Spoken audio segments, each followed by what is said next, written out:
চরিত্র শুধু মানুষের সাথে নাই, এটা একটা দিক অত্যন্ত জরুরি। অনেকের চরিত্র মানুষের সাথে ভালো, কিন্তু মানুষের মালিক আল্লাহ রব্বুল আলামিনের সাথে তার চরিত্র খারাপ, সে আবার চরিত্রবান হইল নাকি?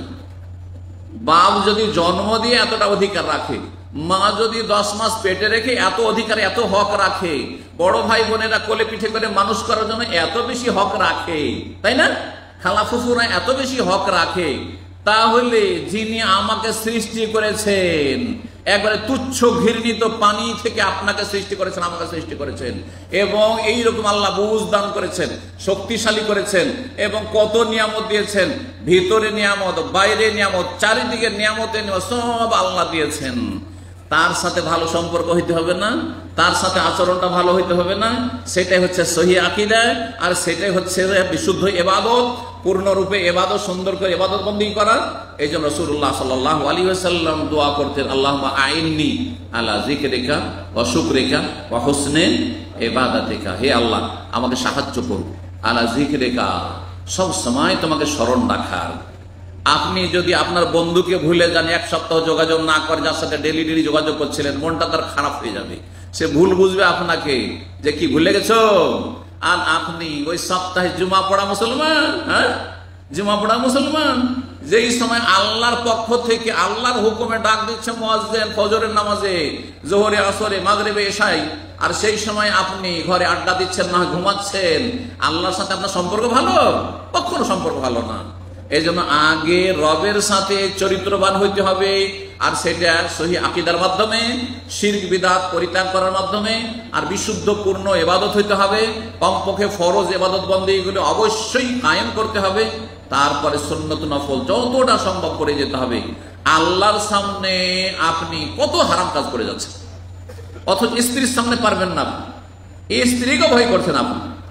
স্ত্রীর সামনে কোন মহিলার সাথে টেলিফোনে কথা বলতে পারবেন যদি স্ত্রী স্ট্রং থাকে, অত স্ত্রীর ভাই বেরাদর, আত্মীয় স্বজন, বংশ যদি জাঁদরেল থাকে, হ্যাঁ একেবারে ভালো করে সাইজ করে দিও, আপনাকে ভয় থাকে, স্ত্রীর সামনে একটা টেলিফোন করতে পারবেন? হ্যাঁ, কখনো পারবেন না।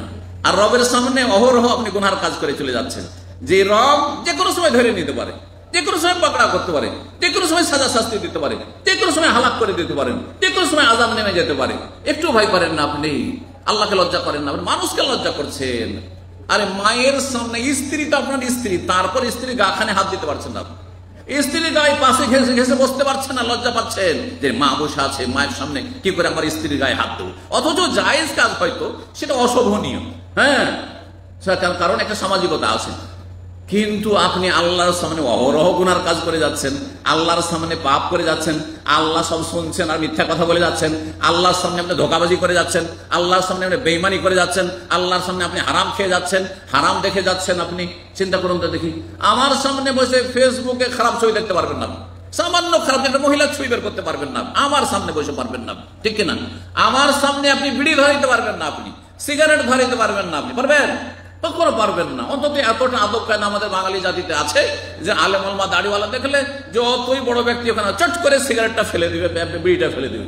এতটা আমাকে আপনি শ্রদ্ধা করছেন, রবকে কি শ্রদ্ধা করলেন? রব যে হারাম করেছেন নোংরা জিনিস, এই খুবিস জিনিস আল্লাহ হারাম করেছেন।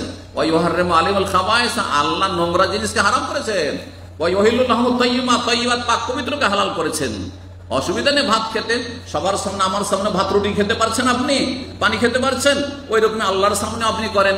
কিন্তু হারাম কাজ হচ্ছে খবিস কাজ, হারাম খাওয়া হচ্ছে খবিস কাজ। সুতরাং হারাম থেকে বেঁচে থাকবেন। আল্লাহর সাথে সম্পর্ক আগে ভালো হইতে হবে, যত ভালো সম্পর্ক আল্লাহর সাথে হবে তত ভালো সম্পর্ক হবে আল্লাহর বান্দা মানুষের সাথে, মানুষের সাথে।